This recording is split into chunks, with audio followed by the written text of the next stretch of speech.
why I normally don't bet passing yardage props unless I feel like they're going to go way over, because a lot of it depends on if they get a drive to end the half or the game. That's when they really rack up the yards, or if they have some big explosive plays, because these numbers, here's the thing about passing yards. I don't know if you've ever done this with the same game parlay where you say, oh, well, Patrick Mahomes, he's got to get like at least 225, right? No, there is a wild amount of variation between, game to game for some of these quarterbacks and their passing yards. I would say maybe I'd lean towards the under in the passing yards for Patrick Mahomes, just because the identity of the Chiefs this year has not been a team that's airing it out. It's been a team that is pretty committed to the run. A lot of that has to do with the effectiveness of Isaiah Pacheco really coming on strong. I know the Niners have a really good run defense. Hasn't been the case in the past couple of games, but some of this is tied to game script. And if you're not super sold on which team's going to win, it's really hard to predict. But Patrick Mahomes said at 261.5, Brock Purdy at 248.5. I would lean towards the under with Patrick Mahomes. He's gone under this in each of the last 2 postseason games. But granted, those have been lower scoring affairs. So if the Niners jump out to an early lead, that is the sabotage factor. This is a tough one. Do you have any read on some of these passing yards?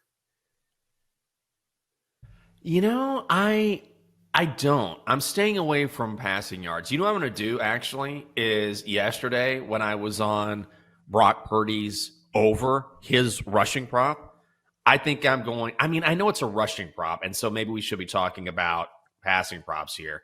But I'm going to go under on Patrick Mahomes' rush prop instead of going over, just like I did with Brock Purdy. So, again, I know this is rushing and not passing, but I don't feel great about how this game is going to go. I think there is a possibility, because these two defenses are so very good, that we could see maybe a lower scoring game than we anticipate. So for that reason, I am out and not going to bet on a passing prop. But I will say, for me, and you mentioned this yesterday, and it stood out to me, Patrick Mahomes potentially at the end of this game, if you like his rushing yardage prop, and it's pretty high, it's 26 and a hook.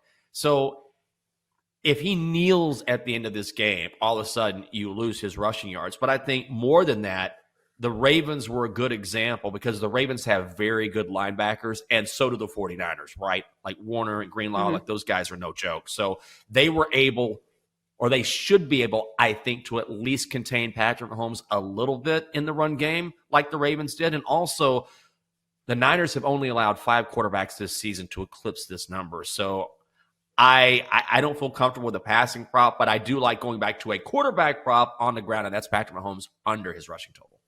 One thing that we've touched on, but we haven't maybe gone into too much, is Kyle Shanahan. And we know the history with Kyle Shanahan, right? Offensive coordinator during 28-3, and then he had that lead over this Chiefs team in the Super Bowl. But you did mention this. And it was about, okay, Kyle Shanahan can't hold a lead, right? And then going into this season, it was, oh, well, his teams can't come from behind. There was that ridiculous statistic where going into the fourth quarter and trailing by 5 or more points, they were like 0-31 or something like that. And yet we've seen 2 straight comebacks. So are you of the opinion that this idea that Kyle Shanahan can't do this or can't do that, he can't overcome this, is that overblown, or is there something to that? Maybe there's something to it, but also this is a 1-game sample size, and narratives are made to be broken. If you stick around long enough, eventually some of these come to fruition. Look at Andy Reid. Like, wasn't that the knock on him for the longest time, is that he couldn't win the big game? And now he's sitting here with, I believe, 2 Super Bowl rings. So Kyle Shanahan is not an old guy. He still has plenty of time to shake these narratives. I feel like if he loses the Super Bowl, it's not going to be because of this. It's because he is playing a very good opponent, and he is playing a generational talent when it comes to Patrick Mahomes. So maybe the narrative will continue on, but I feel like it won't be the correct narrative. Yeah, I agree. And you know what I always think of? And I think this was one of the best points that I've ever heard, ever made when it comes to coaches and changing what you think about them. And it was a story that Roy Williams told. because for a long time it was Roy Williams can't win the big one. Remember, he was at Kansas forever. He got so close, couldn't do it, goes to Carolina, he starts winning. And of course, he was a Dean Smith disciple. And Dean Smith only has, 2 national championships, one of the greatest ever, but there was a while when Dean couldn't win it. And Roy said one thing that Dean told me was after he won his first title, like, he didn't suddenly become a different coach in that game. Do you know what I mean? Like, maybe he's learned over the years, but it's not like the narrative going in was you can't win the big one or you can't win a championship in any sport. And then all of a sudden you play one game, you finally win it. And, oh, you're a different coach. I'm a completely different coach now. In this one game, I changed everything. That's not really how it works, even though we sort of look at it that way sometimes. So I want to ask you about the Clippers. They have been the hottest team in the NBA as of like the last month or so. But in the sports betting world, I don't want to buy a stock when it's at its peak. Do you think this is sustainable for the Clippers? I do. I love to see them get one more perimeter defender, somebody to defend smaller guards, because Kawhi and Paul George can do it, but they have such a big load on offense that I wouldn't want them to do it for 40 minutes. Man, I'd love it if they could get Alex Caruso. I don't think it's going to happen. I don't think the Bulls are going to act as sellers.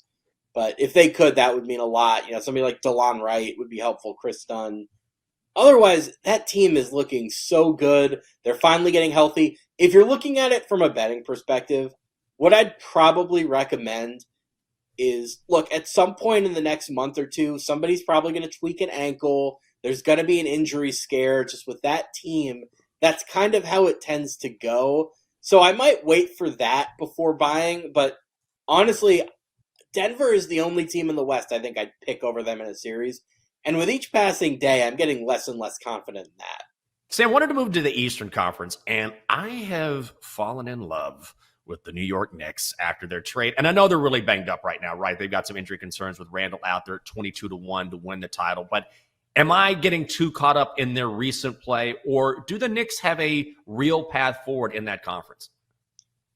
What I'd say is that any team, not any team, but any contender in the Eastern Conference at least has a puncher's chance, because the Celtics play such a high variance style of basketball. Boston is the best team in the East. They've been the best team in the NBA all season.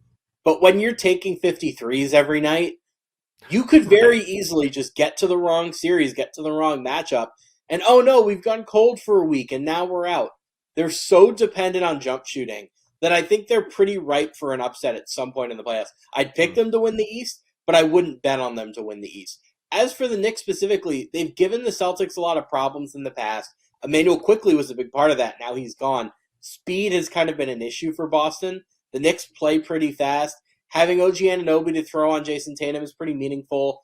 And the big thing I would say in that matchup specifically is the Knicks are so good at bullying more finesse teams. When Mitchell Robinson gets back, that's going to look even, more significant. Julius Randle's been on that same boat.